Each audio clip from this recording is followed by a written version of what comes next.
안녕하십니까. 김어준의 뉴스공장 명절특근 진행을 맡고 있는 양절 변호사입니다. 일본 출신의 영국인 이시구로가 올해의 노벨문학상 수상자로 선정됐습니다. 지난해 작가 한강이 맹부커상을 받기도 했지만 노벨상은 여전히 우리와 거리가 먼 모양입니다.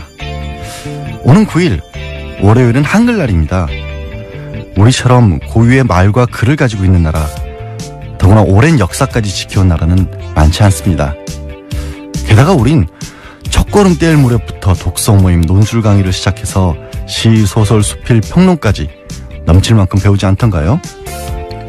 문학은, 언어는 인간의 사상과 감정을 담는 그릇입니다. 훌륭한 그릇을 가지고도 오롯이 담아내지 못하고 있는 이유는 뭘지 한번 생각해 봐야 하지 않을까요? 명절 특근은 지난 1년 동안 뉴스공장을 빛내줬던 명작 인터뷰들로 채워지고 있습니다. 그런데 어제 방송 중 청취자 7087님이 이런 문자를 보내주셨네요.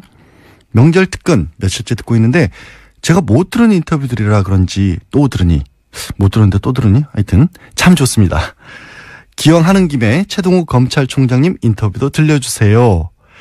그래서 발빠르게, 사실 제작진이 미리 준비해놨던 코너들이 있는데 다 지우고 처음부터 다시 편집을 해서 청취자들이 뽑은 뉴스공장 베스트, 그때 그 인터뷰로 바꿨습니다. 네, 뉴스공장이 이런 곳입니다. 7087님이 청한 최동욱 전 검찰총장 인터뷰는 검찰총장 측에서 물러난 이후 라디오에서 처음으로 성사된 글자 그대로 뉴스공장 단독 보도였습니다. 황교안 대통령 권한대행이 박영수 특검 활동기간 연장을 거부했던 지난 2월 중순경 진행됐는데요. 어떤 얘기들이 오고 갔는지 한번 다시 들어보시죠. 스튜디오에 직접 모시기 굉장히 어려운 분입니다. 최동욱 전 검찰총장님 나오셨습니다. 안녕하십니까? 예, 오랜만입니다. 최근에 이 박근혜 최순실 게이트를 보면서 어떤 느낌이 드시는지 간단한 소회부터 먼저 한마디 해주십시오. 네, 제가 갑자기 검찰총장을 일상의 이유로 그만둔 이후에 많은 자성의 시간을 보내왔었습니다. 그런데 최근 최순실 국정농단 사태 이전에는 검찰 돌아가는 걸 보면서 우라가 치밀 때도 있고 많은 걱정이 되기도 했었습니다. 그런데 특검이 가동되고 또 특검이 본격 수사를 나서는 걸 보면서 국민 여러분들께서도 마찬가지시겠지만은 많은 위로도 되고 또 경우에 따라서는 안타까울 때도 있고 그렇습니다. 위로가 되신다는 건 기본적으로 특검이 잘하고 있다는 얘기겠죠? 네, 저는 그렇게 생각을 합니다. 먼저 이제 특검 연장돼야 된다고 많이들 얘기하는데 검찰총장까지 해보신 분으로서 특검은 연장돼야 된다. 이유가 뭡니까? 여러 가지 이유가 있습니다만은 일단 현재까지 수사 진행 상황을 보면 제 생각에는 약 한 30%도 채 다 못한 거 아닌가. 30%도 안 돼요? 예, 그렇게 생각합니다. 사실 이번 최순실 국정농단 사태의 핵심은 재벌과 권력 간의 불법 유착 비리, 그리고 그것을 가능하게 했던 공무원들의 비호 방조에 대한 처벌 문제지 않습니까? 그런데 재벌 권력과 재벌 유착과 관련해서는 잘 아시다시피 삼성 이재용 부회장 영장 기각으로 인해서 3주간 또 수사가 많이 딜레이 됐고 나아가서 삼성 이외에도 SK라든가 롯데라든가 CJ라든가 이런 여타 재벌들에 대해서도 많은 뇌물수 의혹이 제기되지 않았습니까? 진도가 딱 막혔어요. 네. 기각되면서. 그런 부분에 대해서는 전혀 지금 수사를 진척할 수 있는 여유가 없었던 것 같고 그다음에 그 무엇보다도 이러한 국정농단을 가능하게 했던 비호 의혹과 관련해서 우병우 등 관련 공무원들에 대한 사건이 아직 시작도 안 했고 그거는 이제 시작 단계 아닌가 그렇기 때문에 결국 실질적으로 봐도 30% 이상은 진척됐다고 보기가 어렵다. 그렇군요. 너무 많은 의혹이 제기되어 있는 사건이기 때문에 적어도 유능한 검사 약 40명 정도는 투입을 해서 1년 정도는 1년? 지속적으로 수사를 해야 비로소 대부분의 실상이 제대로 밝혀질 것이라고 믿습니다. 이게 최고 전문가의 견해입니다. 수사가 아직 30%도 안 됐다. 그게 첫 번째 이유고. 그러면 두 번째 이유는 어떤 게 있습니까? 어차피 뭐 특검법이란 건 한시법이고 제한된 법정 기간 내에만 특검이 수사를 할 수 있는 것인데 지금 70일이 다 돼가고 그다음에 30일을 만약에 연장이 안 돼서 2월 말까지 특검 수사 활동이 종료가 된다면 이 특검에 수사하고 있었던 이 모든 사건들은 다시 검찰의 손으로 넘어가게 됩니다. 네네. 그런데 이 사건을 먼저 수사했던 현재의 검찰은 재벌과 권력 간의 뇌물수수 혐의에 대해서는 손도 대지 못했었고 직권남용했죠. 직권남용죄로만 기소를 했죠. 또 우병우 등 그 관련 공무원들의 비호 방조 의혹에 대해서는 제대로 수사도 하지 못한 채 특검한테 사건을 전부 이관하는 지금 그런 상황이 되지 않았습니까? 그 당시에 수사했던 그 검찰 지휘 라인이 어떠했는지 그 총수께서는 기억을 하십니까? 우선 법무부 장관이 황교안, 총장은 김진태, 중앙지검장이 김수남, 그리고 청와대에는 그 유명한 김기춘, 우병우 이 두 분이 있었죠. 네. 이 사건이 연장이 안 되면 당시 가이드라인을 따랐던 인사들의 손에 다시 사건이 들어간다 이런 요지네요. 그렇습니다. 그것이 지금 이 특검 연장과 맞물려서 참 중요한 문제입니다. 금반언의 원칙입니다. 그래서 쉽게 말씀드리면 이 금반언의 원칙이라는 것은 이미 표명한 이미 밝힌 자기의 언행에 대해서 모순되는 행위를 스스로 할 수 없다. 뭐 그런 원칙을 말합니다. 자기 한 말을 뒤집을 수 없을 거다 이런 거네요. 뇌물수수 얘기했다가 뭐 딴 걸 바꾼다든가 또는 뭐 직권남용했다가 딴 걸 바꾼다든가 이게 안 된다 이런. 그렇죠. 그다음에 또 한 가지는 그 우리 헌법상에 자기 부죄 금지의 원칙이라는 것이 있습니다. 자기 부죄 금지 원칙. 그러니까 말하자면 스스로 죄를 부담할 수는 없다. 그래서 여러분들이 아시다시피 묵비권. 자기 죄에 대해서 진술을 거부할 수 있는 거예요. 거부할 수 있는 권리를 준다. 이게 그 원칙. 그게 이제 헌법상의 원칙입니다. 자기 부죄 금지 원칙이요? 네네.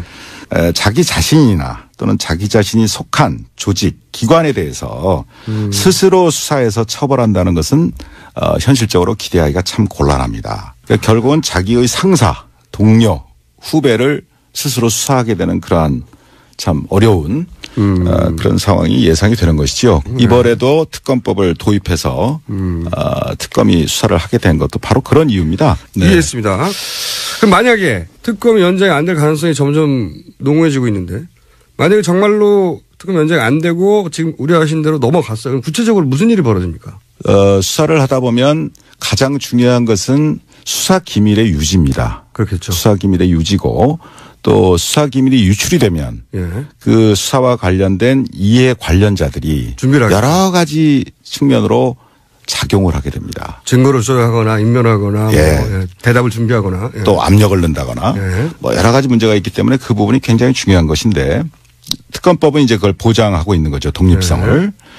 그런데 특검 이전의 검찰로 다시 돌아가게 되면 그때그때의 수사 상황이 비호 방조 의혹을 받고 있는 황교안 대행이나 또 김수남 총장에게 보고되겠죠. 당연히.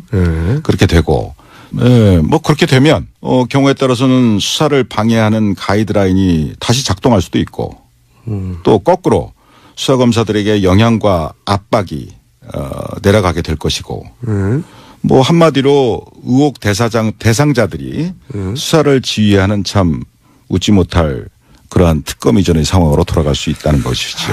속속 이해가 되고 있습니다. 자, 그러면 두 번째 사안. 이재용 그 부회장 영장요. 이게 이제 1차 기각됐었거든요.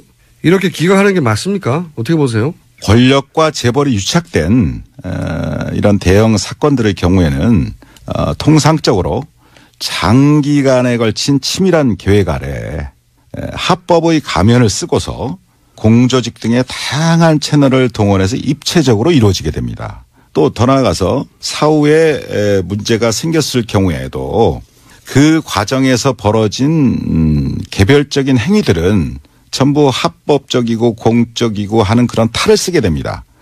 그러면서 그 개별적인 하나하나의 행위들에 대해서는 합법적이었다, 공적이었다라고 그런 식으로 그 시스템을 만들어 놓는다 이겁니다. 미리. 그렇기 때문에 그런 사건을 일상적으로 우리 주변에서 일어나는 소소한 어떤 그런 단순 뇌물 사건의 관점에서 바라다 보게 되면 그 실체에 부합되는 제대로 된 법적 평가나 처벌이 결코 가능하지 않습니다. 불가능합니다. 그러니까 이런 재벌 사건 같은 경우에는 개별 행위는 이미 공무원들이 동원되거나 뭐 하면서 합법적인 틀을 쓰고 있기 때문에 개별 따지면 소용이 없고 전체적으로 볼 때 뭐 지난 2, 3년간 진행된 전체적인 과정을 볼 때 포괄적으로 이것은 뇌물수수로 봐야 하고 그래야 밝혀지는 거기 때문에 대법원도 이미 그렇게 정리해 둔 거라는 거죠. 마침 또 에버랜드 수사를 하신 적이 있잖아요. 에버랜드 사건과 지금 이번 삼성 사건과는 같은 거 아닙니까?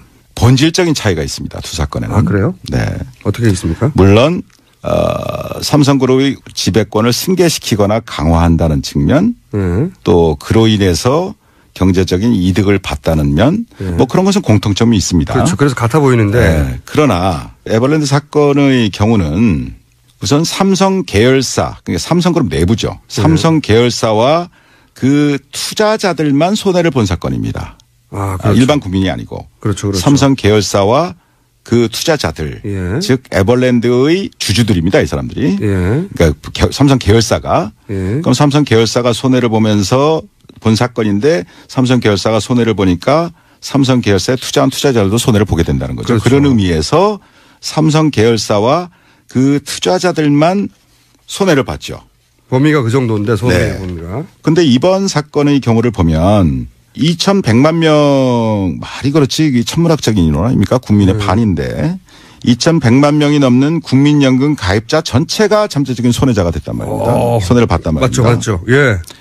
그다음에 그 수법을 보더라도 단순히 그 삼성그룹 내부의 문제로 해치운 게 아니라 뇌물 공여까지 해가면서 국가기관을 총동원했다 이겁니다. 아. 그게 본질적인 차이가 있어요. 예리한 분석입니다. 이거. 그러니까 손해의 범위 또 수법 면에서 두 사건은 굉장한 차이가 있다. 즉 한마디로 손해의 범위는 굉장히 국민 대다수로 광범위해졌고 또 수법 또한 매우 대담해졌다 이겁니다. 그래서 제가 이전에 에버랜드 사건을 수사했던 경험과 이번에 언론 보도를 통해서 쭉 느껴지는 것은 재벌들을 처벌해야 할 때 제대로 처벌하지 않으면 시간이 갈수록 그 폐해는 그 손해는 더욱 커지고 그 수법 또한 아주 악질적으로 진화한다 이러는 겁니다. 방법이 굉장히 진화한다 이거예요. 법보다도 더 앞서갑니다. 그렇죠. 더 대담해지고 더 악질적으로 변했어요. 그런데 이번에도 틀림없이 얘기 나올 텐데 이 재벌 총수 구속하면은 국가 경제 악영향이 있다 이러면서 이제 구속하지 말라고 그러잖아요. 이 부분은 직접 재벌 총수를 구속시켜본 경험이 있는 분으로서 어떻게 생각하십니까? 정몽구, 최태원, 김순년 등 그 재벌 총수가 구속된 이후에 뭐 현대자동차든 SK든 한화그룹이든 기업 가치가 하락하거나 대외 신인도가 추락해서 국가 경제가 더 어려워졌었습니까? 그렇다고 아니죠. 생각하세요? 이거는 실제 사례를 들어서 반박하면 되는군요. 그러면 삼성 부회장이 이재용 부회장이 구속됐다. 그러면은 어떤 영향이 있을까요? 국가경제에? 결과적으로는 오히려 해당 기업의 투명성이나 신뢰도를 높이는데 기여했다고 보는 쪽이 일반적인 시각이라고 생각합니다. 좀 더 구체적으로 말씀해 주세요. 그 이재용 부회장 혼자만의 생각으로 지금 이번 일이 벌어졌겠습니까? 그럴 리가 없죠. 그럴 리가 없죠. 무수한 법률가들, 많은 전문가들이 오랜 연구와 기획 또 경우에 따라서는 조직적인 로비들이 있었기 때문에 가능한 거 아니겠습니까? 당연히 그렇겠죠. 그런데 예를 들면 이재용 부회장이 원칙대로 구속이 된다면 삼성 내부에서도 다시는 이런 식의 발상이나 시도는 엄두도 못 내는 상황이 될 거다 이런 얘기입니다. 그래서 이재용 부회장의 구속은 우리나라 재벌들 나머지 재벌들 전체에게도 큰 시그널을 보낸다 이겁니다. 정경유착은 삼성 부회장 한 사람 구속으로 해결될 수도 있겠네요, 이게. 제가 볼 땐 그럴 수도 있습니다. 아무리 경제 권력이 강하다 하더라도 합법 경영을 하지 않으면 예외 없이 총수가 구속될 수 있다. 그렇죠. 라는 시그널을 보낸다는 얘기입니다. 그것만 되면 돼요. 이 얘기해야 되겠네요. 황교안 이런 말 했어요. 윤석열 검사가 자천된 것은 댓글 수사건 상관이 없고 종합적으로 볼 때 자질의 문제가 있어 자천된 거다. 이런 식으로 말했단 말이죠. 여기에 대해서는 당시 댓글 수사를 총지휘하셨던 검찰총장이고 그리고 그로 인해서 자천됐다고 알려진 윤 검사에 대해서 이 황교안 대행의 논평에 대해서 한마디 하셔야 될 것 같은데요. 제가 그 국회 대정부 질의 과정에서 예. 황 대행께서 그렇게 답변하시는 기사를 하셨다는 보도를 보고 누가 누구를 평가하나. 이 윤석열 검사는 지금 뭐 특검팀에서 열심히 뭐 쥐어창창 수사를 하고 있는 것 같은데 아주 치밀하고 해박한 법률 전문가입니다. 그다음에 어떤 법과 원칙에 어긋나는 것 거기에 대해서는 단호히 거부합니다. 오케이. 저한테도 많이 거부했어요. 한마디로 제가 말씀드린다면 문무를 겸비한 훌륭한 검사다. 문무를 겁니다. 네. 문무를 겸비한 훌륭한 검사다. 뭐 그런 표현을 하고 싶습니다. 자, 마지막으로 어렵게 스튜디오 직접 나오셨는데 혹시 하고 싶은 이야기 있으면 제가 뭐 대한민국 검찰은 2,000명이 넘는 검사를 포함해서 10,000명이 넘는 방대한 수사 인력을 가진 강력한 수사기관입니다. 수사 역량면에서 100분의 1도 안 되는 20명의 특검 검사들이 불과 몇 달이라는 짧은 단기간에 이전 검찰의 수사보다는 비교할 수 없을 정도의 성과를 내고 있지 않습니까?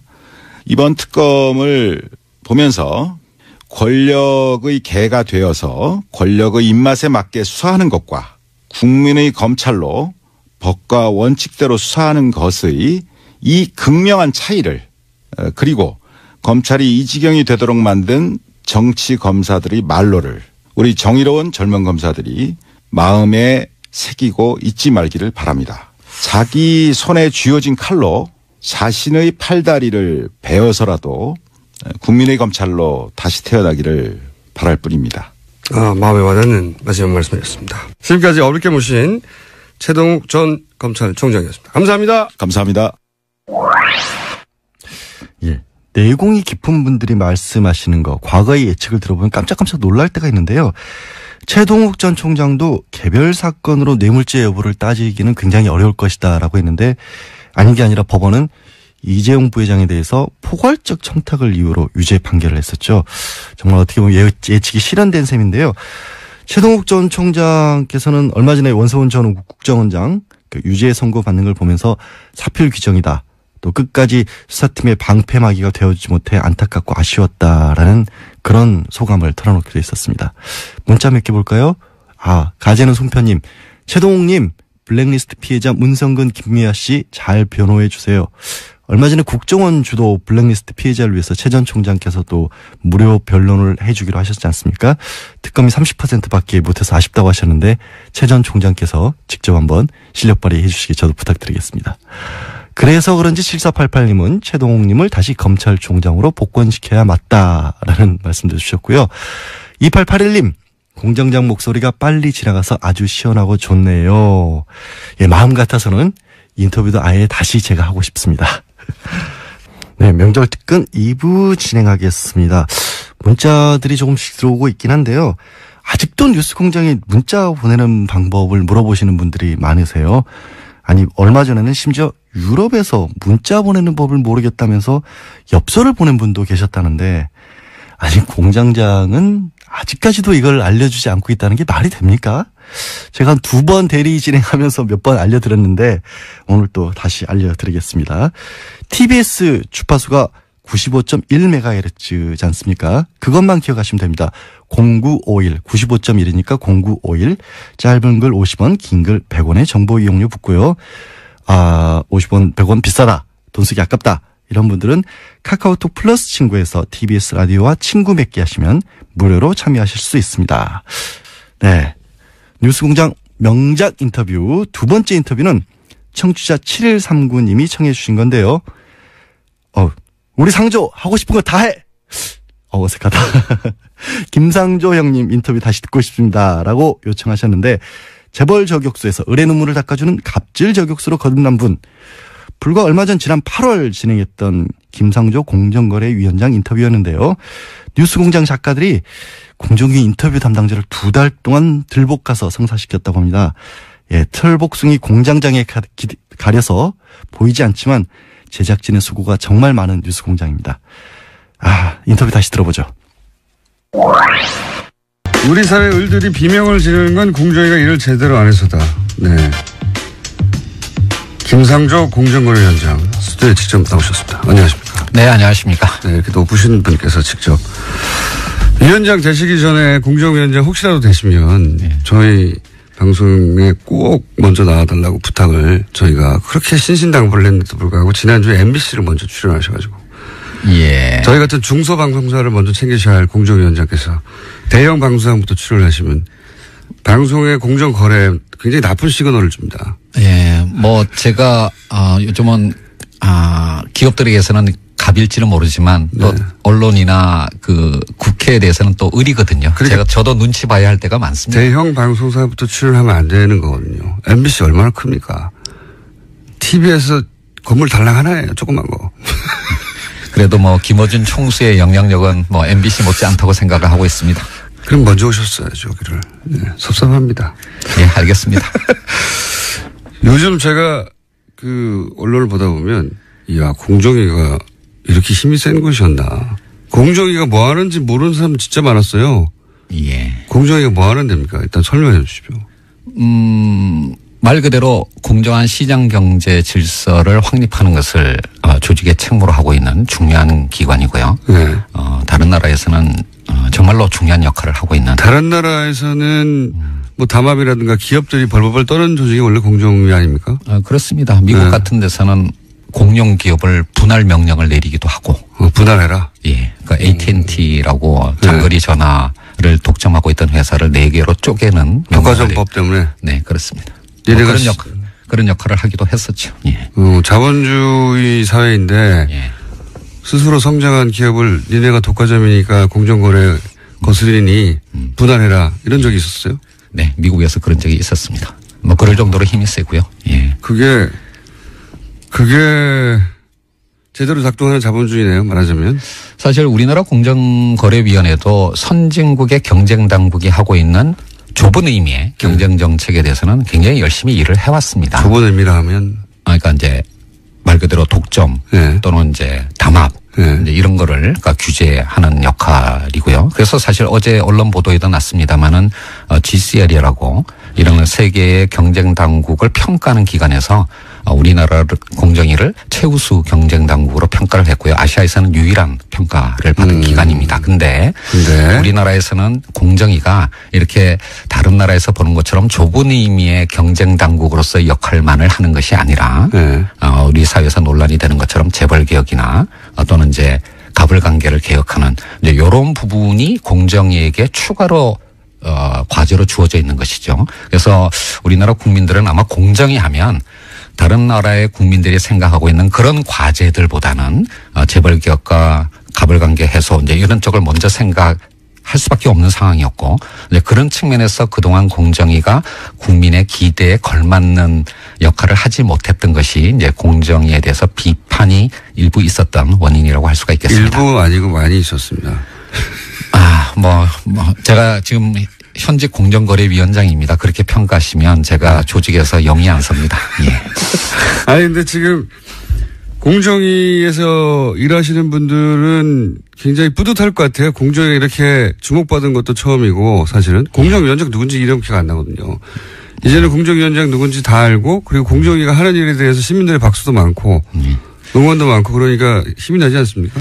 뭐 직원들 말씀을 들어보면 한편으로는 이렇게 주목받은 적이 없었으니까 뿌듯하다라는 말씀도 하시고 그다음 앞으로 더 잘해야 되겠다는 각오를 밝히기도 하는데 한편으로는 또 제가 과거에 이제 공정위가 국민의 기대에 맞는 역할을 하지 못했다라고 비판하면서 내부 혁신을 하자라고 얘기할 때는 또 나름 그러니까 좀 무섭기도 하고. 예, 뭐 그런 양면의 어떤 감정을 느끼고 있는 것 같습니다. 아니, 근데 공정위원들은 그 위원장님을 뭐랄까요. 상대하기 굉장히 쉬울 것 같은 게 오늘, 저희는 이제 위원장님이니까. 네. 적어도 수행원 몇 명과 함께 대리 운전을 해서 오실 줄 알았더니 혼자 운전을 해가지고 지하 4층에 혼자 어슬렁거리는 걸 저희 작가들이 뛰어내려서 주워왔어요. 그렇게 표현하시면 안 되고요. 그리고 그 유명한 가방 있지 않습니까? 예. 가방 들고 다 떨어진 거. 그거 바꾸시지도 못하죠, 이제.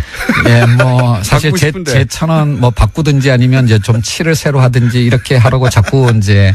왜냐면 가방 오니까. 예. 위원장님보다 가방을 먼저 찍어요, 사람들이. 네. 밖에서. 예. 작가들이 자기들 찍고 막 들고. 예. 유명한 아이템 됐습니다. 뭐, 근데 하여튼 뭐 저의 상징처럼 됐기 때문에 제가 공정거래위원장을 하는 한은 못 바꿀 것 같습니다. 예. 저희가 뜯어버릴까요? 새로 바꾸시게. 네. 그리고, 말을 조용조용 이렇게 점잖게 서늘하게 하는 분은 또 처음이에요. 예. 원래 그렇게 했는데요. 웃으면서. 예. 웃으면서 너 죽을래? 이러시는 거잖아요. 그렇지 않습니다. 또 한편으로는 예. 요즘 김상조가 너무 말랑말랑해졌다는 얘기도 많이 듣고 있죠. 예. 그건 아마도 말랑말랑해졌다기보다는 맨 처음에 재벌개혁을 시도할 줄 알았더니 예. 그거는 시간을 좀 준다고 하고 예. 프랜차이즈부터 시작하셨잖아요, 사실상. 예. 그래서 이건 역시 재벌은 어려운 건가? 말랑말랑한 건가 생각하시는 것 같은데 그 이유를 좀 설명해 주세요. 왜 프랜차이즈부터 첫 번째 공정의 프로젝트가 된 건지. 사실은 굉장히 어려운 문제고 개혁의 전략과도 관련된 것인데요.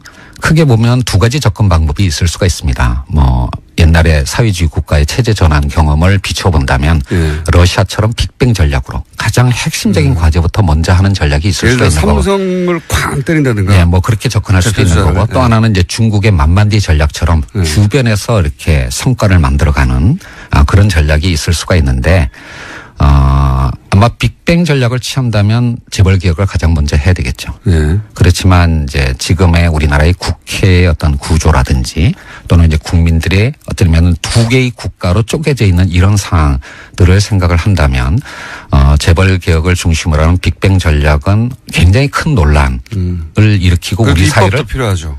예, 그렇습니다. 그리고 사실은 재벌 개혁의 대부분의 어떤 수단은 입법을 통한 것인데 그렇죠. 뭐 지금 국회를 통과할 법률이 과연 몇 개나 되겠느냐라고 하는 현실적인 판단도 있을 수가 있는 거고요.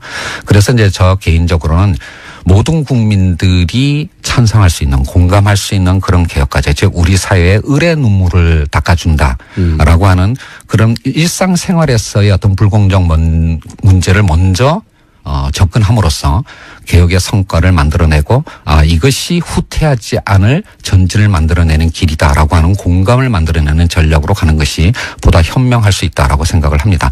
그런 의미에서 본다면 제가 좀 더 신중한 전략을 택한 것이지 개혁의 의지가 후퇴한 것은 아니라고 말씀드릴 수가 있겠습니다. 개혁의 의지를 의심하면서 도전하지 말라고. 네. 예. 뭐 그거는 조금 좀 과한 표현이긴 했었는데요. 좀 더 정확하게 말씀드리면 새 정부 또는 공정거래위원회의 개혁의 의지를 의심하지 말고 그 의지에 도전하지 말라라는 의미였는데 말이 잘못 나가서 공권력에 도전하지 말라라고 표현하게 됐습니다. 도전하면 어떻게 됩니까? 지금 공정거래위원회 등 정부가 갖고 있는 행정부서가 갖고 있는 공권력을 엄정하게 행사할 겁니다. 총동원에서. 네. 그리고 사실은 개혁을 아무 표정도 없이 이렇게. 개혁을 완성하기 위해서는 새로운 법과 제도를 만들어야 되지만 현행 법률의 엄정한 집행만으로도 할 수 있는 것들이 굉장히 많습니다. 그 점을 잊지 마시기 바랍니다. 아니, 이렇게 점잖게 서늘하게 까불면 죽는다는 말을 하시는 분 처음 봤어요. 도전하지 마라. 아닙니까? 도전하지 마라. 그 청문회. 예.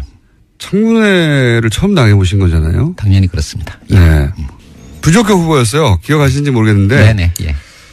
청문 보고서 채택을 거부했습니다. 이 사람은 절대 안 된다고. 네. 절대 안 되는 분으로 지목당하신 거죠, 그때. 예. 뭐 몇몇 장관 후보자들이 비슷한 상황에 있었고요. 아마 제가 사실은 좀 섭섭함을 느끼는 부분이 있다면 뭐 국회보다는 오히려 대통령한테 섭섭함을 느끼고 있어요. 왜요? 제가 아주 좋은 기사 나옵니다, 이거. 예. 경제부총리보다도 먼저 지명이 됐습니다. 그게 왜 섭섭하십니까? 먼저 매를 맞았다, 대표주자로. 그렇죠. 그러니까 제가 국무총리 다음에 지명된 장관 후보자였습니다. 이런 거죠. 김상조 정도면 청문회 가서 맞을 게 없다. 대표주자로 가서 대표로 매를 맞대 김상조 위원장 정도는 뭐 쉽게 통과하겠지 하면서 대표 선수로 내보낸 거죠. 검증 과정에서 사실은 뭐 몇 가지가 제가 인정한 것도 있었고요. 사실은. 그런데 이제 뭐 대통령께서는 새 정부의 개혁의 상징으로서 아마 공정거래위원장으로 저를 이제 지명하신 것 같은데. 왜 섭섭하십니까, 그게? 이제 그러다 보니까 집중 포화를 받게 된 것이죠. 그러니까요. 쌤통이네요. 정말로 저도 사실은 지명을 받고 난 다음에 갑자기 이제 연락을 받았는데요. 이거 경제부총리보다도 먼저 지명돼도 되나 이제 이런 어떤 우려를 했고요. 그리고 그 우려가 현실이 됐던 겁니다. 그런 의미였겠죠. 이게 말씀하셨듯이 공정하지 않다는 우리 사회가. 그 예측 가능한 재벌 개혁이라는 표현을 쓰셨어요. 예. 그러니까 빅뱅처럼 누가 뭘 어떻게 하는지 모르게 갑자기 예. 뒤통수 때려대시 빵 하지 않고 예. 예측 가능한 재벌 개혁이라고 말씀하셨는데 이게 어떤 의미입니까? 사람들은 이제 물론 프랜차이즈 문제도 당연히 관심이 있습니다. 왜냐하면 프랜차이즈 사장 정도 되면 을이 아니라 병 정도 되거든요, 사실은. 예, 맞습니다. 예. 그 위에 대기업이 있고 그다음에 프랜차이즈가 있고 그다음에 자기들은 병 정도 된다라고 생각하잖아요. 그래서 을병 관계 정도를 지금 정리하시고 있는 거잖아요. 말하자면. 그렇죠. 이제 갑에 해당하는 재벌 개혁에 대해서 제가 일반 국민들이 저에 대해서 갖고 있는 상식과는 다른 어떤 말을 하고 행보를 보이고 있는 이유가 있습니다. 그래서 말랑말랑하다고 지금. 예. 그렇죠. 사실은 한 10년 전부터 그러니까 2008년 크라이시스가 터질 때부터 사실은 글로도 이제 여러 차례 표현을 했는 거예요. 위기요? 위기. 네. 죄송합니다. 2008년 글로벌 금융위기 이후부터 제가 글로도 많이 썼던 건데요. 흔히 우리나라의 재벌하면 30개 그룹을 얘기를 합니다. 예. 하지만 그 재벌 내에서도 양극화가 진행이 되었고요. 사실 재벌 내에서도 양극화가 있어요? 예, 30대 재벌 자산의 절반을 4대 그룹이 차지합니다. 상위에. 그러니까 30개 그룹이 아니라 사실은 4개 그룹이라고 표현하는 게 맞습니다. 그리고 그 최상위 4개 그룹을 빼고 나머지 중견 하위 그룹의 경우에는 개혁보다는 구조조정이 우선 과제입니다. 그러니까 과거에 한국 경제가 성장해왔던 그 모델이 그 방식이 이제 유효성을 가지지 않으면서 상당수의 그룹들이 잠재 내지는 현실적인 부실 상황을 보이고 있고요. 이런 4대 그룹 이후 4대 그룹에 안 들어가는 우리가 흔히 재벌이라고 부르는 것들은 상황이 그렇게 좋지는 않나 보네요. 예, 굉장히 좋지 않습니다. 그 4대 그룹 이하만 따진다면 3개 중에 하나는 진지한 구조조정. 예, 죄송합니다. 예, 아주, 그러니까 진지한 구조조정 작업을 해야 할 상황에 처해 있다라고 할 수가 있고요. 이제 그렇기 때문에 30대, 그러니까 이제 흔히 공정거래법이 지금까지. 만약에 재벌들 예를 들어서 4대 그룹 들어가지 않는 30대 재벌들이 그런 얘기 했으면 엄살이라고 했을 거예요, 다른. 근데 이제 위원장님이 얘기하니까 진짜 위기는 맞나 보네요. 예, 그렇습니다. 올해 들어와서 예상보다는 그러니까 세계 경제와 한국 경제의 어떤 상황이 조금 좋아지고는 있지만 이게 과연 이렇게 계속 경기가 회복될 거라고 장담할 수가 없다라고 하는 것은 다들 알고 계신 거 아니겠습니까? 그렇죠?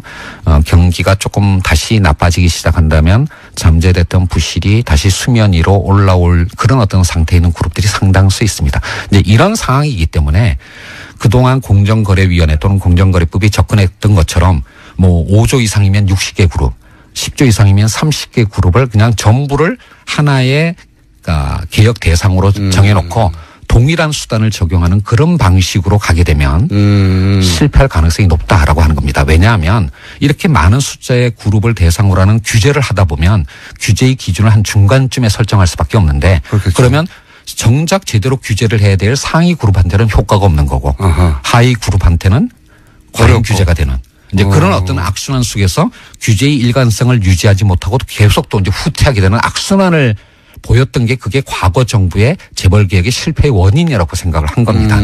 그렇기 때문에 재벌 개혁은 상위 그룹에 좀 집중해서 엄정하게 법 집행을 하도록 하고 대신 좀 더 넓은 범위의 기업 지배 구조는 상법이나 또는 이제 기관 투자자들의 주주권 행사 등의 그런 어떤 방법을 통해서 좀 더 광범위하게 그렇게 접근을 하자라고 하는 게 제 아이디어였습니다. 그렇군요. 그러니까 재벌이라고 다 묶어서 재벌이라고 하면 안 된다, 이제는. 거기도 양극화가 벌어졌다. 예, 그렇습니다. 단순한 대중소기업 간의 양극화뿐만 아니라 재벌 그룹들도 이제는 같은 재벌이 아니라고 보시면 됩니다. 그래요? 그러면 명칭도 좀 달리해야 되겠습니다.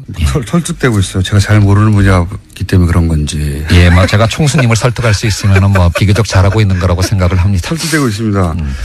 그리고 하림그룹. 예. 닭고기 생산 1위 업체죠. 예. 예. 하림그룹을 사실상 첫 뭐랄까요. 대상으로 해서 조사에 들어가셨잖아요. 왜 여기가 중요합니까? 사실은 이것도 많은 분들이 오해하시는 건데요. 네. 사실 공정거래위원회가 올해 초에 업무 계획으로 예. 45개 민간 재벌측가 총수가 있는 저 같은 예, 45개 그룹을 대상으로 서면 실태 조사를 이미 했습니다. 그러니까 새 정부가 출범하기도 전에 이미 예, 그래서 이제 제가 취임할 즈음에 그 서면 실태 조사가 대충 마무리된 상황이었고요. 그래서 저는 운이 좋았던 거죠.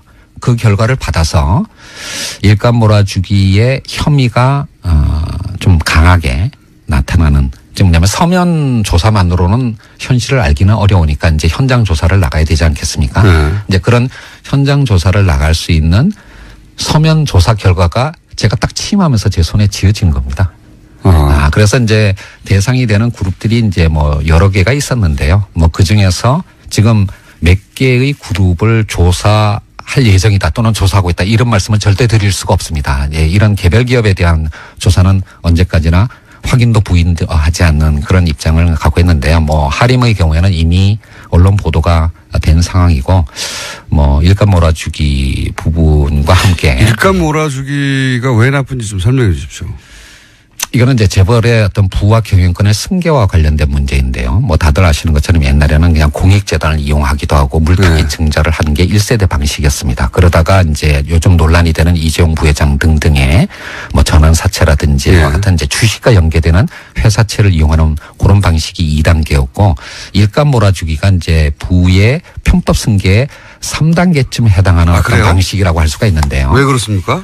그러니까 이제 그룹이다 보니까 그러니까 그룹 계열사의 물량만으로도 상당한 정도의 일감을 마련할 수 있는 그런 사업들이 꽤 있습니다. 가장 대표적인 것이 물류라든지 아니면 계열사들의 전산 관리 이런 것들은 뭐 수십 개의 계열사가 있는 그룹 정도라면 그룹 계열사의 물량만으로도 충분한 정도의 회사 경영이 가능하지 않겠습니까? 그런 회사가 있는 것은 당연한 건데 그 회사의 주식을 총수일가가 가는 겁니다. 그래서 계열사의 물량을 몰아줌으로써 거기서부터 발생하는 어떤 수익을 계열사가 아니라 또는 계열사의 주주들이 아니라 총수일가가 가져간다라는 것이 이제 일감 몰아주기의 본질인데요. 이것이 가지는 의미는 두 가지입니다. 첫 번째는 부와 경영권의 편법 승계의 씨앗이 된다라고 하는 것도 문제이지만 그 돈으로 또 자기 주식을 늘릴 수 있으니까요. 그리고 이제 대를 이어서 승계를 하는 문제가 있는 거예요. 그런데 두 번째 보다 심각한 문제가 있습니다. 바로 이런 일감 몰아주기가 주로 이루어지는 영역이 작은 어떤 중소기업들이나 영세 자영업자들이 밀집되어 있는 영역이에요. 그게 어떤 의미죠? 그러니까 골목 상권 문제, 그러니까 대형 마트 또는 물류 또는 그러니까 건물 관리 또는 이제 그 전산 관리 이제 이런 쪽이 사실은 중소기업들이나 자영업자들이 해야 할 영역인데 여기에 이제 총수일가가 주식을 갖고 있는 회사가 뚝 들어가 버리면 거기가 완전히 생태계가 황폐해지는 겁니다. 예를 들면 한때 뭐 90년대까지만 하더라도 우리나라 대학의 전산학과가 공대에서는 가장 인기 학과였습니다. 지금은 가장 인기가 없는 학과가 됐습니다. 왜냐하면 전산학과를 졸업해봐야 재벌 계열사의 하청업체밖에 직원밖에 비정규직 직원밖에 안 된다는 걸 이미 알게 된 것이죠. 이런 식으로 했기 때문에 인터넷 강국인 한국이 제대로 된 전산관리 회사가 하나도 존재하지 않게 된 것입니다. 다 구멍가게 역할밖에 안 되니까요. 이렇게 쉽게 설명하시지. 그래서 사실 공정거래위원회가 지금까지 많이 낯설었죠. 기업만 대상으로 하는 거지 국민의 삶을 공정하게 한다는 그런 인식이 좀 부족했던 것 같은데요. 공정거래위원장 말씀처럼 일상생활에서 의뢰의 눈물을 닦아주겠다. 정말 고마운 말씀이었고요. 그런 효과 덕분인지 이제는 공정위가 하는 모든 행동을 국민들의 관심 가지고 지켜보고 있습니다. 치킨값 원가 공개에서부터 대기업 개혁에 이르기까지 경제검찰 공정위가 해야 할 일 정말로 많습니다. 네, 김상주 위원장님 파이팅 하시고요.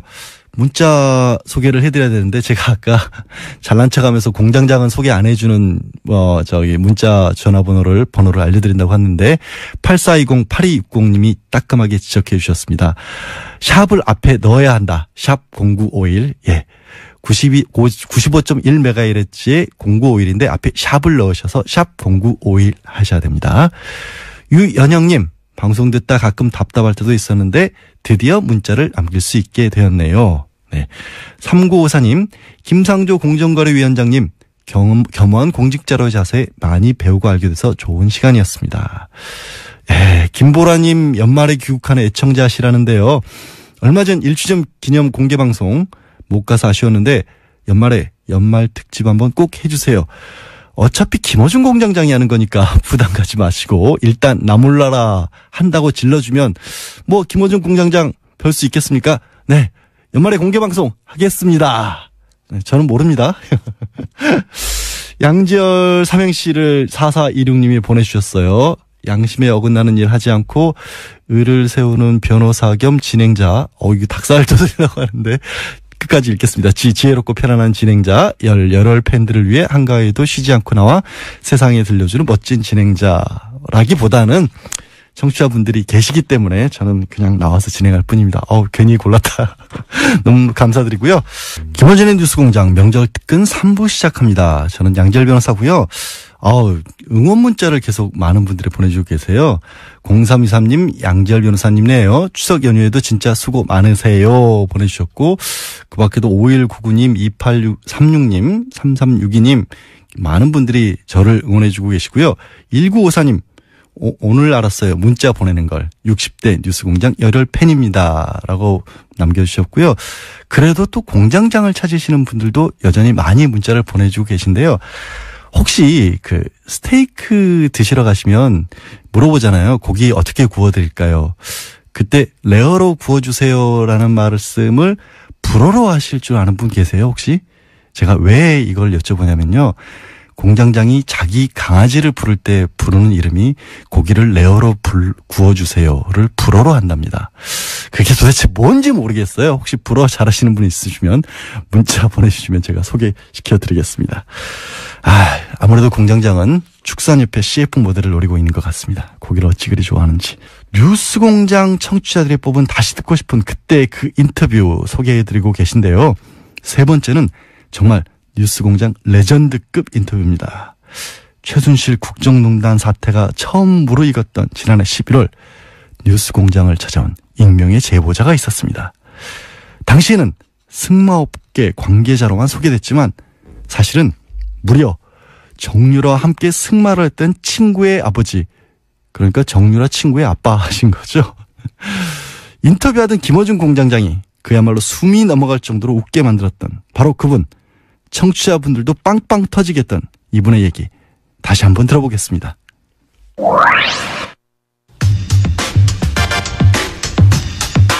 학교 역사상 사실상 최초로 선발한 승마 특기생 정유라에 대해서 이화여대는 그동안 특혜가 아니다라고 해명해왔습니다. 그런데 정유라 학생이 고등학교 시절 승마 특기생 전형도 없던 이화여대를 본인이 갈 거란 이야기를 했었다는 증언이 있어 한 분을 모셨습니다. 승마계 관계자로서 당시 그런 이야기를 직접 들었다고 하는 분을 저희가 스튜디오에 모셨습니다. 어려운 걸음 해주셔서 감사합니다. 안녕하세요. 네, 안녕하십니까. 정유라 학생이 고등학생 때 이미 특기생 전형도 없는데 이대를 가겠다는 말을 했었다고요? 뭐 특별히 이대라기보다는 고대나 연대나 이대 이런 좋은 학교를 자기가 갈 수 있겠다라는 얘기를. 이대도 그 중에 하나로 언급된 그렇죠. 거군요. 네. 그런 학교를 갈 것이다. 네. 근데 당시는 네. 특히 이대는 승마 특기생 전형이 없기 때문에 네. 전형도 없는데 어떻게 가냐 이런 생각들을 주변에서 하지 않았을까요? 당연히? 그 당시 전형이 뭐가 있습니까? 한 2월, 3월밖에 안 됐는데요. 그러니까 전형이라는 건 보통 5월이나 6월 때쯤 학교 전형이 입학 전형이 나오거든요. 네. 그럼 뭐 초에 그런 전형 자체가 발표를 하지 않았는데. 그리고 특히 뭐 이화여대 같은 경우에는 아예 수십 년간 전형이 없었던 학교인데도 본인이 이제 연대 고대 아니면 뭐 이대 정도 나는 갈 거야. 이런 얘기를 전형이 발표되기도 전에 이미 하고 있었다는 거죠. 네, 맞습니다. 그러면 이제 당연히 주변에서는 전형도 없고 그리고 과거 전례도 없는데 어떻게 저길 간다 그러지? 이런 생각을 의아하게 생각 안 하셨어요? 뭐 생각을 했지만 저희가 뭐 부모님들도 다 알기 때문에 유연이 정도 되면 유연이면 유라 정도 유라면 되면 어딜 못 가겠냐 이런 생각들은 다 그냥 저희들끼리는 하고 있었죠. 실제 이대도 그렇게 얘기를 하고 정유라 학생의 성적을 보면 여러 대회에서 입상하고 금메달 딴 기억이 있지 않습니까? 그 정유라 학생의 실력은 어땠어요? 그 업계에서 보기에는? 저희 승마 쪽에 있는 사람들이나 선수들이나 이런 사람들이 봤을 때는 사실 정유라 승마 실력을 그렇게 인정하지 않는 분위기였습니다. 왜 인정하지 않나요? 그러니까 한 예로 2014년도에 그 한국에서 외국 국제 심판을 초청해서 예. 승마 세미나를 한 적이 있습니다. 네. 근데 그 외국 국제 심판이 한국에 와서 세미나를 하면서 그 세미나 내용에 이제 비디오를 하나 뽑아서 이제 강의를 해야 되는데 네. 가장 좋지 않은 예로 타고 있는 선수를 비디오를 선정된 게 정유라 사진을 선정하더라고요. 왜냐하면 외국 코치는 모르니까. 외국 정유라 학생이 누군지 모르고. 네, 모르니까. 국내 선수들 중에 네. 가장 나쁜 사례로 든 게 정유라 네. 학생이었다. 그래서 비디오를 보여주면서 그때 많은 선수들이 있었습니다. 그 안에. 당황했겠네요. 저거 저렇게 다르면. 정유라는 없었죠. 정유라는 없었는데. 네, 그렇게 하면 안 된다. 말은 좋은데. 말은 좋은데. 참, 그냥 저스트 라이더도 아니고, 그냥 패신저. 승객처럼 타고 승객처럼 얹혀간다는 얘기죠. 말이 얹혀간다.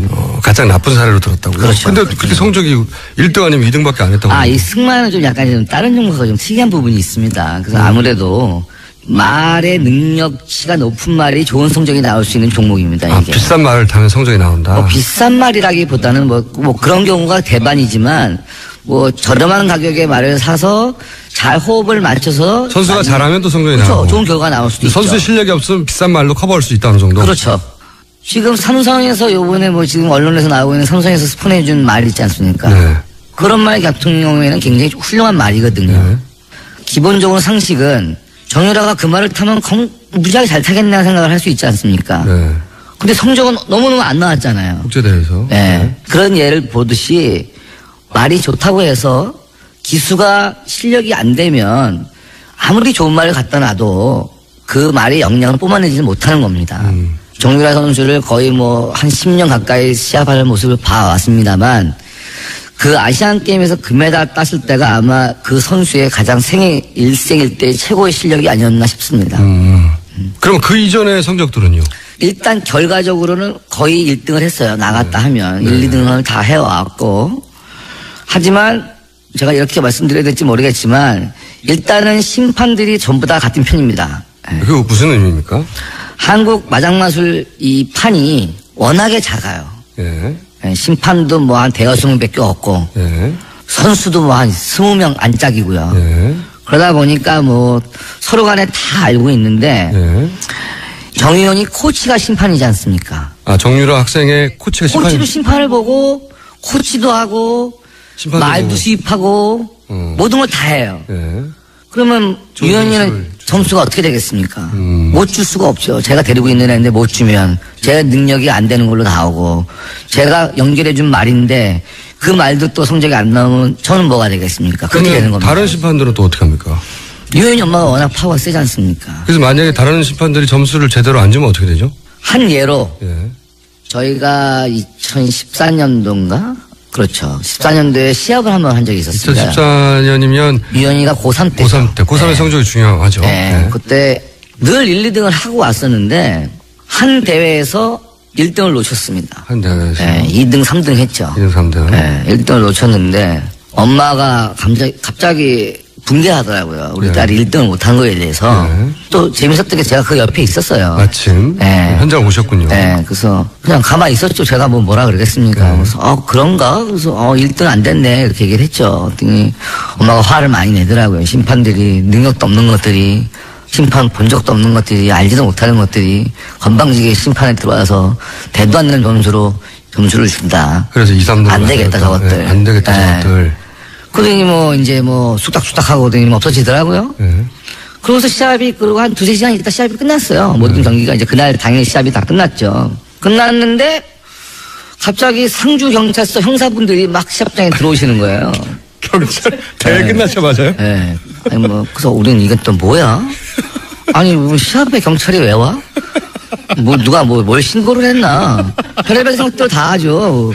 누가 또 시합장에서 싸운 것도 아니고. 대회 끝나고 며칠 있다가 아니라 2-3시간 있다가 바로 어머니와 엄마가 한 말씀 하시고 그날 시합이 한 3-4시간 이제 5시쯤 끝나지 않습니까 오후에. 네. 끝나고 나니까 갑자기 형사들이 막 오더니 심판위원장을 비롯해서 심판들을 다 데리고 가는 거예요. 연행을 했네요. 네. 그래서 아니 이건 또 뭐야. 우리 또 옆에 있는 사람들 너무 웃기지 않습니까? 이게 도대체 무슨 경우인가 이런 경우가. 도대체 뭐 그 당시만 해도 최순실 씨에 대한 그런 안 나왔어요. 최순실에 대한 정윤회 보도만 있었지. 그쵸. 최순실 보도는 네, 없었던. 아빠에 대한 얘기가 많았지. 뭐 엄마는 최태민 목사의 딸이라는 얘기는 알고 있었어요. 네. 다들 얘기를 하니까 다 알고 최씨 있었으니까. 집안이 대통령과 가깝다. 이모라가 부를 정도다. 네, 근데 뭐 다 모든 게 정윤회 씨를 기준으로 일이 벌어지는 거였었지. 그렇게 이해하고 있었다. 네, 그렇게 달리 이해하고 있었죠. 그러다가 정윤회 씨하고 누구냐 최순실 씨하고 이혼을 하면서 예. 이혼이 이제 언론에 나오기 시작하면서부터 이제 정윤회 씨는 보이지 않았고 네. 엄마가 애를 데리고 다니면서 이제 그 다음부터 일어나는 게 모든 게 이제 대통령 이런 걸 아예 그냥 드러내고 오픈이 돼버렸다는 근데 거죠. 그 중에 사건 하나가 지금 말씀하신 경찰이 바로 들이닥쳐. 그렇죠. 그래갖고 다 잡혀간 거예요 심판들이. 그래서 아니 심판들이 뭐 잘못한 게 없잖아요. 심판을 받을 뿐이고. 점수를 채점하고 점수 결과를 근데 냈는데. 그 심판들이 네. 그날 들어왔던 심판들이 이제 뭐 몇 분 계신데 그분들이 그쪽 식구들이 컨트롤되는 심판들이 아닌 심판들이 들어오는 거야. 그래서 그냥 본대로 심사를 해버렸군요. 본대로 줬죠. 그렇죠. 본대로 준 거죠. 그 본대로. 사람들. 그래서 이건 1등 안 돼. 이렇게 줬더니. 아니 뭐 자기 본대로 자기 느낌대로 자기가 알고 있는 심판의 능력대로 준 건데 경찰서. 어머니는 이제 마음에 안 든 거죠. 1등을 안 했다는 거 이제 심판의 탓으로 돌린 거죠. 그래가지고 경찰서로. 다 잡혀갔어요. 다 잡혀갔어. 네. 근데 몇 시간 있다가 다 나오셨더라고. 몇 시간 있다가. 근데 우리가 안 들어간 사람들은 도대체 이게 이슈가 뭐길래 경찰서를 들어갔을까? 누가 한 짓일까? 뭐 별의별 얘기들이 다 있었어요. 근데 뭐 알 사람들은 다 알았죠. 네. 잡혀갔다가 그분들 돌아와서 뭐라고 하시더라고요. 다 돌아왔죠. 네. 근데 화가 많이 났죠, 다들. 당연히 화가 그 중에 한 분은 뭐 어떤 분은 이제 아예 심판 정남이 떨어져가지고 다 손 띄워버리신 분도 계시고. 경찰이 뭐라고 그랬답니까? 똑바로 보라 그랬대, 심판. 똑바로 뭐라고? 뭐 하는 거냐고. 심판 똑바로 뭐라고? 자기들도 피곤한데. 피곤한데. 이렇게 똑바로 못하니까 자꾸 위에서 지시 내려오고. 위에서. 예, 다 알아봐라 뭐 이런 거 내려오고. 자기들도 이거 모른다, 우리도 이런 거. 뭔지도 모르고. 어디서 명령이 내려왔는지 모르지. 하여튼 위에서 내려왔고. 예, 자기는 지시대로 해야 되는데. 오라고 그랬더니 승마 대장 가가지고 심판들 잡아왔고. 근데 심판들한테 뭐라고 할 말 있습니까? 자기는 전문 분야도 아니니까. 그냥 똑바로 아는 게 봐라. 있어야죠. 그러니까 똑바로 봐라. 똑바로 봐라. 똑바로 봐. 앞으로 똑바로 볼 수 있겠냐. 앞으로 똑바로 볼 수 있겠냐. 근데 결국은 뭐 왈가불가 하다가 그냥 다 앞으로 심판 똑바로 보겠다. 그래서 뭐 각성문 같은 거 하나 쓰고. 네, 그리고 나왔다 하더라고요. 근데 이제 거기에 예. 자존심 상한 심판들이 많이 있지 않습니까? 그렇겠죠. 근데 심판을 아예 떠나버리신 분들도 계시고. 최순실 씨가 은퇴시킨 심판도 있군요. 있죠. 그때 그게 그래서 또 그 사건으로 문체부 국장이 날아가는 그 사건입니까? 다는 아니지만 지켜봤죠. 참 해도 너무하는구나. 이건 정말 아닌 것 같은데 이런 생각이 많이 들었죠. 그러면 정윤아 학생이 특기 전형도 없던 이화여대에 승마로 가는 걸 보고 다른 학부모들이나 업계에서는 저거는 대통령이 힘을 쓴 거 아닌가 이런 생각은 안 하셨어요? 아니 바보가 아니면 다 생각하죠. 그거 아니면 뭐 어떻게 가요? 무슨 수로. 학부모 한 사람의 힘은 절대 안 되는 거죠. 그렇죠. 안 되는 거죠. 요즘은 안 돼요. 이런 거는 절대로 우리나라는. 그리고 이제 일단 운동시키는 사람들 자체도 그런 생각을 안 해요. 예. 아닌 건 아닌 건데 그걸 뭐 억지로 만든다고 해서 가만히 있어요. 학생들이고 뭐 주위에 있는 사람들이. 이제 이 사건 특혜 사건이 불거지고 나서 이대는 아무 상관이 없다고 해명했잖아요. 네. 거기에 대해서 아주 아이, 말도 안 되죠. 말도 안 되죠. 아니, 우리는 그 당시에 그 입학 전형 보는 애들한테 다 얘기 들었죠. 뭐 금메달을 들고 왔다는 등, 시합복을 입고 왔다는 등. 근데 저희들도 그런 입학 전형 이런 거 굉장히 예민해져요. 그런 걸 굉장히 자세히 들여다보고 막 공부를 많이 하는데 고대, 이대, 연대 이런 데는 그런 개인 종목이 일단 기본적으로 김연아나 뭐 이런 그 국민 여동생급 아니면 개인 종목으로는 가기 힘들어요. 축구, 야구, 농구, 아이스하키, 럭비. 네. 그 종목 외에는 정말 힘든 부분인데 그런데 거기에서 뭐 이렇게 된다는 거는 뒷배경이 그런 거 아니면은 도저히 불가능하다고 생각을 하고 있죠. 대통령 백이 있으니까 가겠다. 네. 우린 가라. 네. 가라. 가서 너가 물꼬를 터주면 밑에 애들도 받아줄 거 아니냐 앞으로. 안 받아주대. 그다음부터. 오늘 여기까지 하겠습니다. 오늘 말씀 감사합니다. 감사합니다. 진짜 이게 웃음은 나는데 다시 들어도 이게 웃어야 될지 울어야 될지 모르겠습니다. 정유라한테 점수를 낮게 줬다고 심판 똑바로 바라면서 경찰이 현장에서 심판들을 체포해 갔다. 그걸 또 폭로한 방송 인터뷰는 음성 변조로 해야 한다. 정말 나라가 아닌 나라였던 것 같습니다. 예. 9479님이 그러셨네요, 진짜. 다시 들어도 정말 어이없고 화나는 일이었던 것 같습니다. 6000님, 권력과 돈만 있으면 뭐든 다 되는 세상이라는 사실에 너무 착잡했어요. 이젠 그런 세상이 아니죠. 6799님, 말덕에 금메달까지 따고 말한테 금메달 돌려줘야 하지 않을까요? 예, 돌려줘야 할 것 같습니다. 정말. 8279님, 최순실과 정유라 거짓말을 시원하게 반박하게 하는 말씀들 해주셔서 사이다처럼 시원했죠. 아니, 임동국님, 양언니 카톡으로 참여해도 소개해 주시나요? 제가 말씀드렸는데요. 카카오톡 플러스 친구에서 TBS와 친구 맺기 하시면 됩니다. 아까 제가 공장장 강아지 이름에 대해서 여쭤봤는데요. 그 레어로 익혀달라는 말은 세냥이라고 한다고 합니다. 세냥, 불어로. 그리고 뜻밖에도 영수증을 뜻하는 라디시옹이 공장장의 강아지 이름입니다라고 말씀 주신 분들도 계신데요. 공장장 강아지 2마리입니다. 그러니까 세냥이 1마리고 라디시옹이 1마리인 모양입니다. 왜 아침부터 제가 공장장이 개 이야기를 하고 있는지 정말 저도 잘 이해가 안 갑니다. 예, 오늘은 김호준이 아니고 양지열입니다. 4부 문 열겠습니다. 문자부터 볼까요? 0900 아니 공장장님 잘렸나요? 고향 갔다 오니까 세상이 바뀌었군요. 양병께서 계속 쭉 하시고 김총수는 게스트로 하는 게 좋을 듯. 제가 하면 게스트로 안 부릅니다. 서인성님, 양언니가 진행하시니까 색다르네요. 진짜 라디오 방송 같아요. 야, 공장장 목소리 너무 찌들었나 봐요. 귀를 좀 씻을 필요가 있으실 듯 합니다. 2192님, 역시 양언니님은 문자를 많이 읽어주는군요. 친절한 양언니. 읽다 보니까 최소한 악마 마왕이었는데 어쩌다 언니로 고정이 되는 그 불행 어떤 예감이 안 좋은데요. 6630님, 이분도 양언니네. 양언니 목소리는 타고났어요. 공장장과 브로맨스 너무 좋아요. 거부합니다. 예, 브로맨스라니 어디 이런 말씀을. 자, 이제 마지막 인터뷰 들려드릴 시간인데요. 이제는 말할 수 있다. 김어준 뉴스공장 명절 특근의 끝판왕.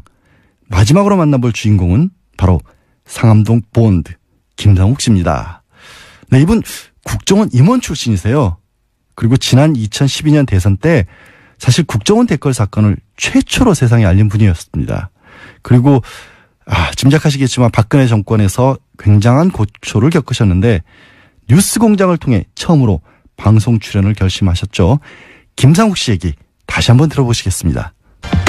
원세훈 전 국정원장에게 어제 징역 4년이 구형됐죠. 이 국정원 댓글 사건을 최초로 제보한 분입니다. 네, 김상욱 전 국정원 직원 스튜디오에 직접 나오셨습니다. 안녕하십니까? 안녕하십니까, 김상욱입니다. 예, 이름도 이제 밝히시고. 네. 예. 방송국에 스튜디오에 나오신 건 처음이죠? 예, 처음입니다. 방송을 잘해주세요.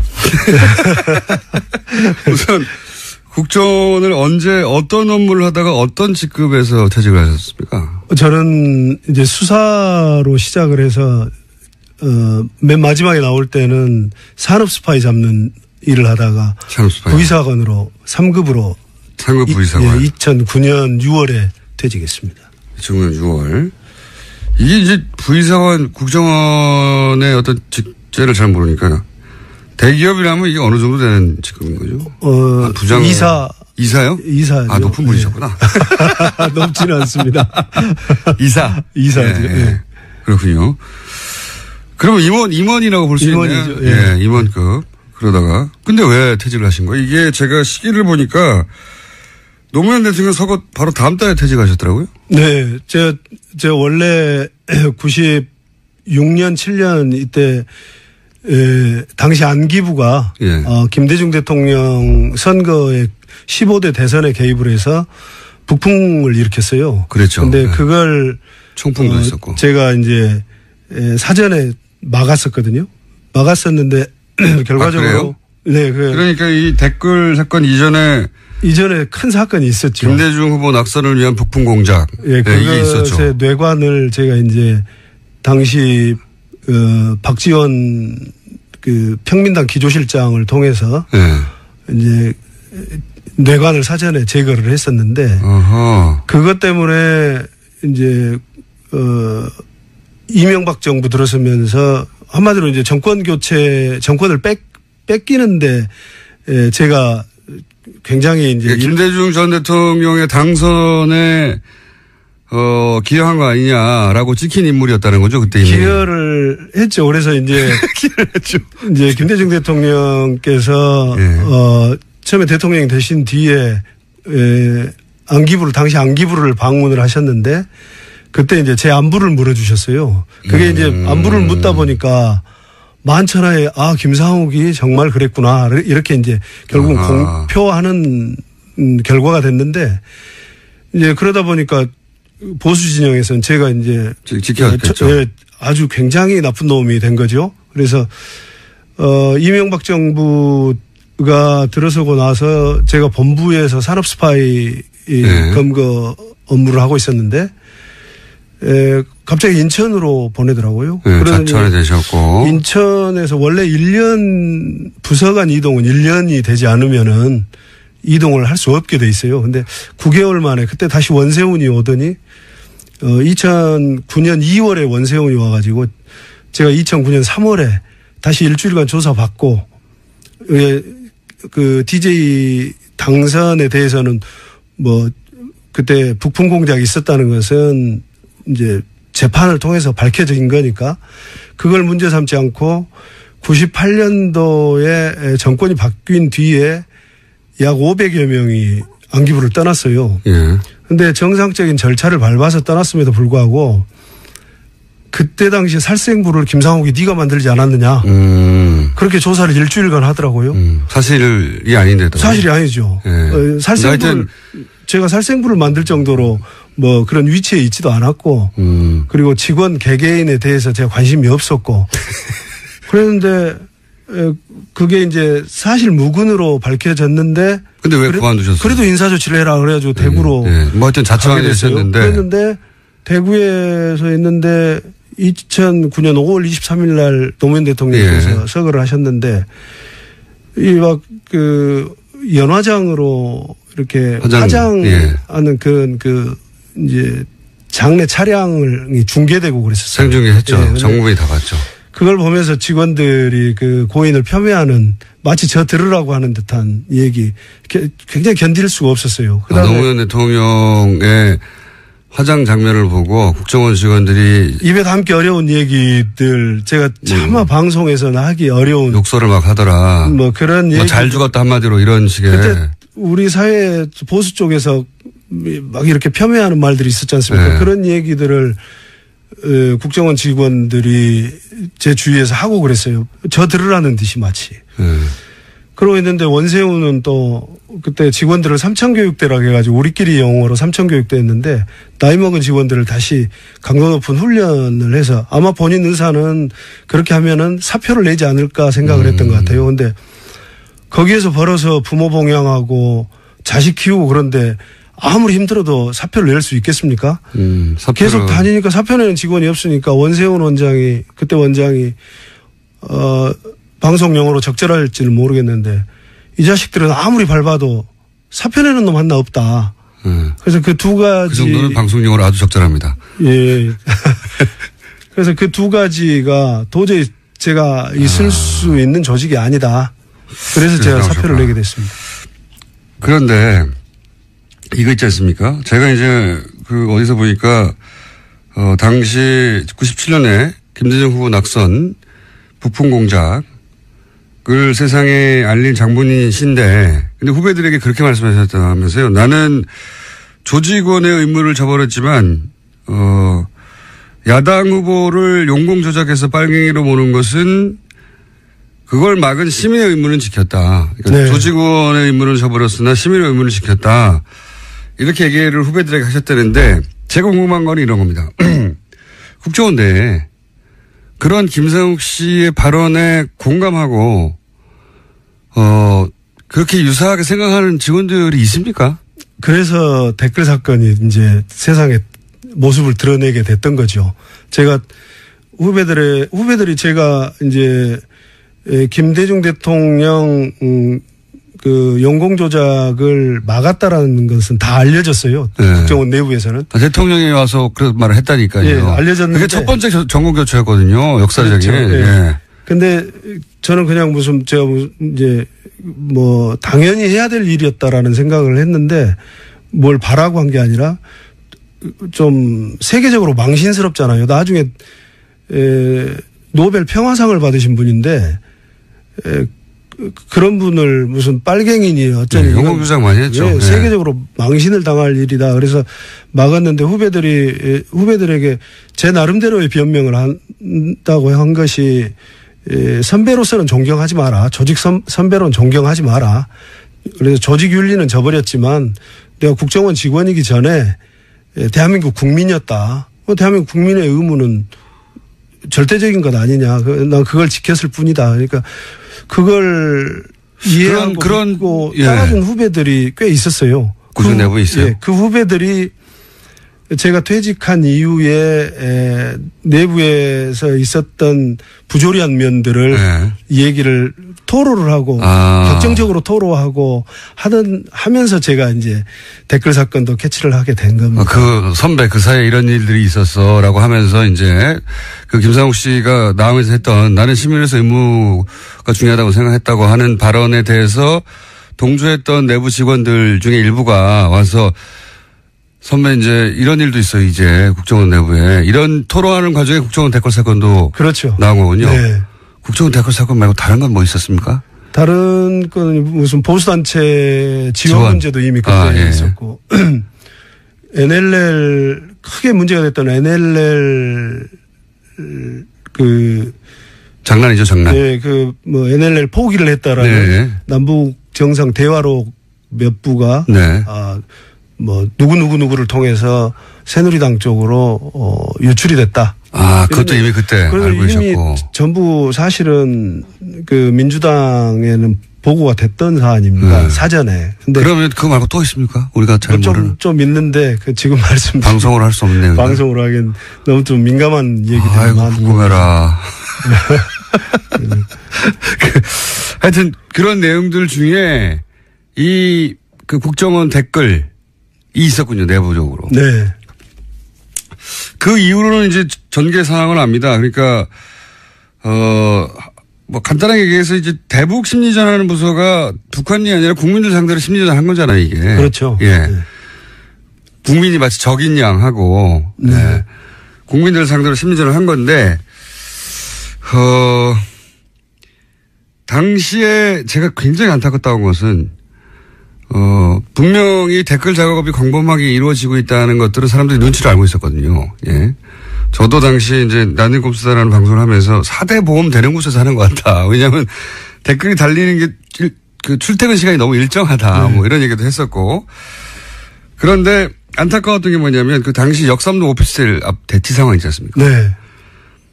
그때 김모 직원이 자기 국정원 직원 아니라고 하니까 아닌가 보다 문을 닫아줬어요. 네. 그러면서 그때부터 그 문을 사이에 둔 대치 국면이 벌어졌잖아요. 그 직원은 당연히 회사라고 하죠. 국정원 직원들은. 네. 회사에 전화해가지고 이런 일이 있다고. 그다음부터는 이제 지시를 받아서 행동했을 것이고 조직적으로. 정말 안타까웠던 것은 아니 저걸 왜 그냥 내버려뒀나.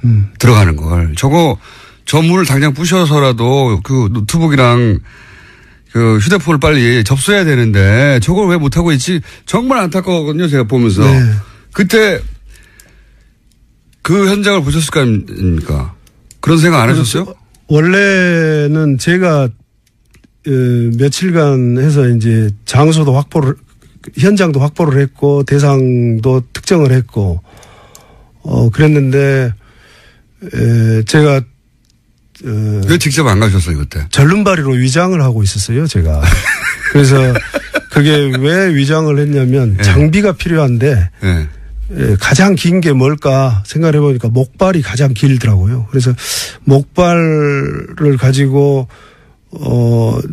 문을 장악을 해야 되겠다. 문에 먼저 걸어야 되겠다. 문 열리기만 하면 내가 걸어야 되겠다라고 생각을 하고 그 다음에는 이제 뭐 노트북이고 휴대폰이고 증거물을 찾을 수 있겠다 했는데 그 증거물을 잡아야 되지 않습니까? 무엇보다도. 근데 이제 막상 당에서 민주당에서 그때 당시? 이제 전부 다 몰려오고 있는 상황인데 제가 카메라가 이제 오는 거예요. 근데 제가 카메라에 익숙치를 않은 상태에서 첫 번째 이걸 전직 선배가 아무리 불법 현장이지만 후배를 이렇게 제압을 하고 이런 모습들이 그렇고 역사적으로 굉장히 길이 남을 텐데 안 좋은 모습이 될 것 같은 생각이 들었어요. 굳이 무슨 뭐 현행범을 잡으면 머리카락이라도 잡으면은 경찰들 특진을 한다고 그래서 뭐 다 달라들고 한다는데 내가 공명심을 위해서 하는 것도 아니고 내가 이래서 안 되겠다 그래서 꼭 내가 해야 될 필요는 없다. 이거. 예, 그래서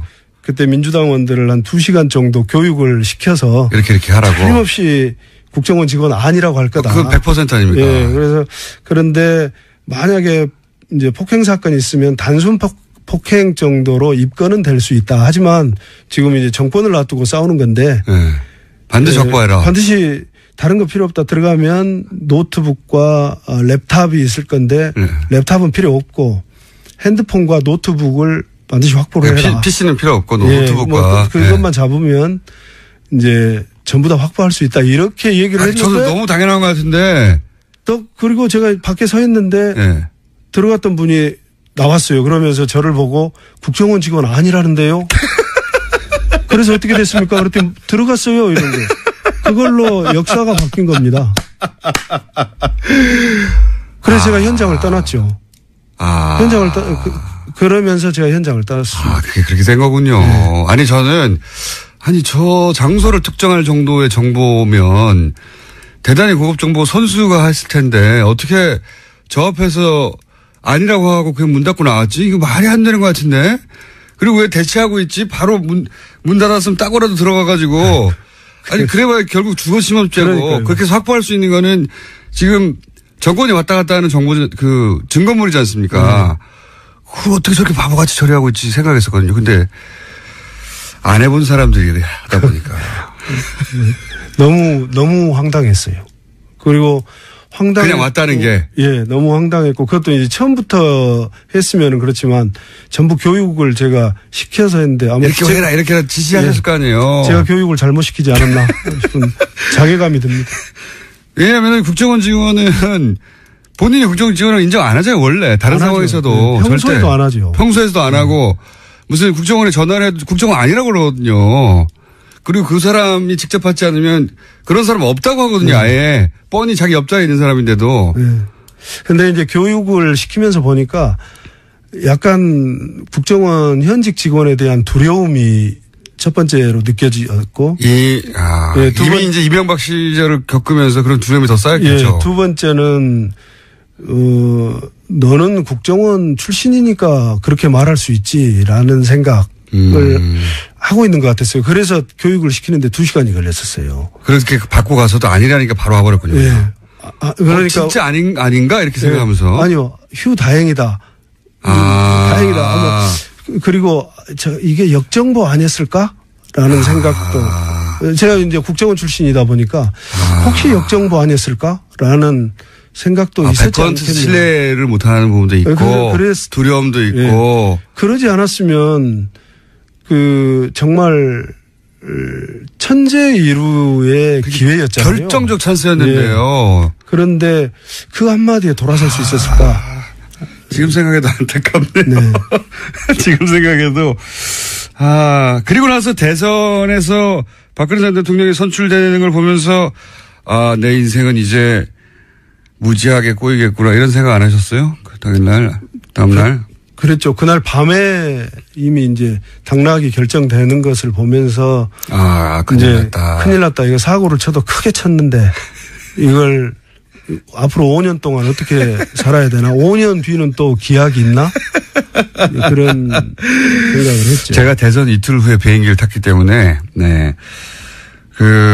주진우 기자와 함께 아주 긴 터널의 시작이었거든요. 예. 그리고 권력이, 최고 권력이 직접적으로 타겟으로 하는 상태에서 5년간을 생으로 버텨야 하는 게 어떤 기분인지 겪어보지 않은 사람 잘 모릅니다. 네. 그 기분을 잘 알기 때문에 여쭤보는 건데 그 순간 후회는 안 하셨어요? 아, 내가 왜 그랬을까? 사건을 했던 것에 대해서는 후회는 안 했어요. 하지만 그 뒤에 정말 고생하셨죠. 예, 근데 이제 좀 전에 우리 물어봐 주셨던 그런, 어떤 비난을 감수하고라도 내가 했어야 되는데, 내가 직접 했어야 되는데, 라는 생각, 그런 후회를. 그건 했죠. 정말 후회가 되셨겠죠. 네, 그게 지금도 후회스러운 장면입니다. 그 5년간 겪어본 사람, 저도 겪어봤기 때문에 드리는 말씀입니다만은.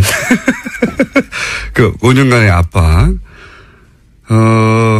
그런 압박은 상상하고는 다르게 실제로 겪으면 엄청난단 말이죠. 그래서 주변과 일상생활 전체가 무너지거든요. 인간관계도 다 무너지고 그러지 않으셨어요? 다 무너졌죠. 다 무너지고 또 국정원 대변인이 언론에 대고 개인의 영달을 위해서 조직을 팔아먹은 쓰레기 이렇게 얘기를 하고 또 국정원 내부에 제가 이제 입사 동기들로 이루어진 친목회가 있어요. 네. 그런데 그 동기회에서도 제명당했다는 소식을 듣고 그래서 동기회도 버림받고. 근데 굉장히 그 외 모든 인간관계 다 파괴되고 꼭 발가벗겨진 채로 그 궁수들 사이에 벌판에 놓여진 돼지 같다는 생각을 했어요. 누가 쏠지 모른다. 그리고 실제 전화도 안 하지 않습니까? 전화 안 오죠. 그리고 거꾸로 전화도 안 하지 않습니까? 저도 못하고. 왜냐하면 전화를 하면 뭔가 궁금한 게 있어서 전화를 하려고 해도 상대방한테 피해를 줄까 봐 못하죠. 네, 그렇죠? 못하죠. 네, 저도 전화를 안 하게 되더라고요. 네. 나하고 통화해서 그리고 또 재판도 받으셨지 않습니까? 재판은 4년간 받아서 작년 12월에야 마지막에 무죄를 받으셨죠. 네, 끝났습니다. 네. 네. 그 과정 전체, 왜냐하면 그 5년 후도 보장이었기 때문에 이 정신적으로 버티는 거 굉장히 힘드시지 않으셨어요? 굉장히 힘들었죠. 네. 굉장히. 집에서도 굉장히 우울증 겪었을 것 같아요. 일단 이제 아내는 갑자기 아침 식사도 하기 전에 압수수색이 들이닥쳤고 이미 검찰에서. 네. 저처럼 다음날 비행기를 탔어야 되는데. 그래 둘이서 이제 집사람은 어쩔 줄 몰라 했고 그 뒤로 이제 무슨 상당히 대인기피증도 생기고 좀 엉망이 됐습니다. 예, 다 망가지죠. 예. 이 시간을 저희가 왜 일부 한 번만 잡았는지 모르겠네요. 앞으로 좀 더 나오셔야 될 것 같습니다. 오늘 첫 번째 시간으로 하고. 왜냐면 할 얘기가 너무 많은데 다른 거 다 건너뛰고 이 얘기를 좀 여쭤보고 싶습니다. 왜냐면 지금 대략 6분밖에 안 남았기 때문에 오늘 주제하고는 다른데 나오신 김에 꼭 여쭤보고 싶은 게 있어요. 답하시기 좀 곤란한 부분도 있을 텐데 단답형으로 간단하게 여쭤볼게요. 네. 최근에 이제 국정원 마취 사건이 사망한 임 과장 네. 부친이 언론에 등장해서 얼굴이 상처투성이었다. 왜냐하면 당시만 하더라도 아무런 외상이 없어서 자살로 결론이 나고 끝났는데 이제 그런 부친의 갑작스러운 증언이 있으면 다시 부각됐어요. 근데 이제 전체적으로는 이미 국정원을 떠난 이후에 벌어진 일이기 때문에 정확한 정보가 없으시겠지만 국정원의 경험을 비춰서 간단하게 견해를 듣고 싶은 부분이 뭐냐면 일단 유서 있지 않습니까? 네. 저는 유서를 보자마자 이게 정말 죽음을 작정하고 쓴 거냐. 왜냐면 거기 보면 딸에게 남긴 하트도 막 그려져 있고 유서인데 내가 이제 세상을 떠나는데 마지막으로 딸에게 남긴 유서에 하트가 막 그려져 있고 그다음에 감사합니다. 이런 내용도 있고요. 마지막에 이 유서는 유서가 아닌 것 같은데 그런 생각 안 하셨어요? 굉장히. 예, 다시 들어도 정말 이런 일이 있었구나 싶은 정말 믿어지지 않은 그런 얘기들인데요. 마지막이 궁금하셨죠. 정말 궁금한 게 더 많아지는 그런 인터뷰여서 사실 이후에 상암동 본드라는 이름으로 뉴스공장 고정편을 하셨어요. 그러다가 딱 한 달 만에 임무를 완수한 007처럼 호련히 사라지고 싶다라는 말씀을 남기고 자진하차했는데요. 이유가 국정원 적폐청산 TF가 활동을 잘하고 있으니까 이제 할 일을 다 한 것 같다라는 거였습니다. 많이 아쉽기는 했지만 007이 다시 돌아올 일이 없는 세상, 그러니까 이분을 다시 모실 일이 없는 세상이기를 간절히 바랍니다. 문자 몇 개 더 전해드릴게요. 5070님, 이렇게 용기를 내서 사실을 밝혀주시는 분들 덕에 대한민국이 밝아지는 듯합니다. 네, 저도 그렇게 생각합니다. 9479님은요, 영화에서만 나올 것 같은 일들이 현실에서도 일어났네요. 방송 들으면서 세상 참 무서웠구나라고 느꼈습니다. 6362님은요, 69세 할머니입니다. 차분한 목소리로 자세하게 설명해줘서 귀에 쏙쏙 들어와 세상을 다시 알게 돼 고맙습니다. 앞으로도 열심히 듣겠습니다. 앞으로도 계속 사랑해주세요. 윤혜정님은 정말 심각한 뉴스들인데 뉴스공장에서는 일단 편하게 웃으면서 핵심을 듣게 해주셔서 애청하게 되네요. 뉴스공장 만세, 공장장님 만세, 양원이도 만만세, 네, 청취자분들도 만만세입니다. 강혜정님, 양변님 고생하셨어요. 남은 연휴 행복하게 보내세요 라고 말씀 주셨고요. 뉴스공장 명절 특근은 여기까지 전해드려야 할 것 같습니다. 저는 변호사 양지열이었고요. 그동안 함께해 주신 이틀이었지만 여러분 꼭 고맙습니다. 그리고 저는 날이 좋은 날을 골라 꼭 다시 돌아오겠습니다. 네, 안녕.